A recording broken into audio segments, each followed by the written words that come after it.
Depending on who you ask, they'll tell you I'm a legend. From YO to the Veil to the Mongo spot on Creston. Always been 1,000, never ever been a lame. Lay a nigga down for these 3 letters on my chain.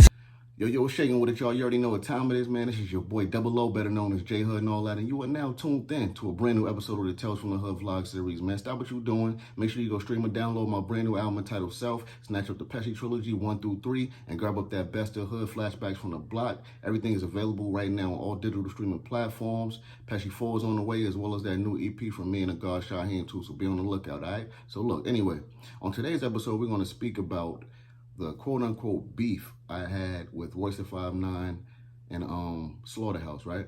Now, on an earlier episode of this series, I spoke about Joe Budden's, you know what I mean? And I kind of mentioned this whole ordeal with Slaughterhouse, but I didn't like really, speak about Royce too much. I dabbled in it and dabbled, but I didn't really get into it, right? So, like I was saying in that episode, obviously it all stemmed from Joe, right? I don't know none of these niggas from a can of paint, but the issue originally started with Joe. So I guess these niggas just stepped in, took it upon themselves to interject themselves and try to take up for him and shit. So while doing that, these niggas would throw like little shots at me every chance they got. I mean, like in interviews, online, on Twitter, on all these different social media platforms, and they got their little followers and shit like that. So their little followers would like feed into the shit and, joke around with them and try to make me the butt of their jokes and shit like that. Like, I mean, I'm talking about like out of nowhere, like random shit. A motherfucker like, let's say like Royce the 5'9" tweet some shit about his album, and a nigga would be like, yo, but I heard J Hood is on it. And then he'd say some slick shit, back to them, and they'd start joking on me like out of nowhere, just some real foolish type of shit. And then like they'd get on an interview on a radio shit or some shit, and all of a sudden my name will come up and they'll like, continuously throw shots at me and shit. So I'm like, yo, dog, what the fuck is really good with this nigga, man? This motherfucking gingerbread man in the face ass nigga keep talking about me. What the fuck wrong with this nigga, right? So, I did a little track, throwing a little warning shot at him, and he got his little man to say some shit on the track, like, you know what I mean? Like, it really didn't, lead to anything crazy, but like I said, they kept throwing shots.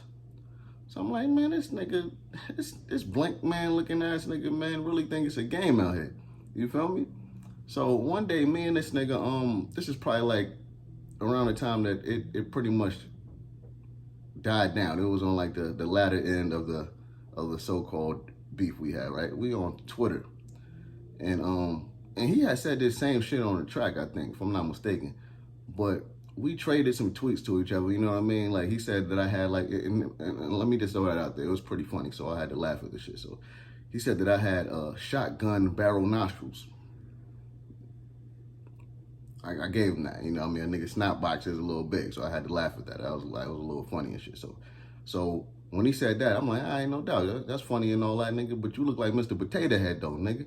You know what I mean? With tinted frames and tinted glasses on this shit. You feel me? Like, nigga, take your nose and your ears and your motherfucking mustache and all that off of you. You look just like Mr. Potato Head, nigga.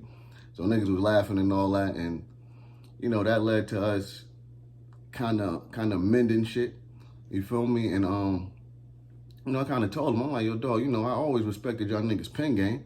It was never me trying to say y'all niggas was whack and nothing like that. Even when me and Joe was going through the shit, I never thought none of these niggas was whack. I never said anything of the sort, you know what I mean? Because I always knew they put their words together, nicely, and they was nice with the pen. So I told him, I'm like, yo, dog, I always respected y'all niggas pen game. And I put that tweet out there, and, he basically said that him doing what he was doing and him saying what he was saying during that time was just him being competitive, as well as him, battling his demons with alcohol and shit like that. You know what I'm saying? Basically what he said was, that was me being a competitive drunk. You know what I'm saying? Like, to really put it in the words that he used. So, but that whole shit was funny though, man. But shout out to Royce. And that's that, man. He's a dope MC. And, I give him that. But like I said, that whole ordeal was funny, man. So I just wanted to share that with you guys. You know what I mean? I hope you're having an amazing day if you're not already. I hope that happens for you later on in the day. And until next time, Tales from the Hood.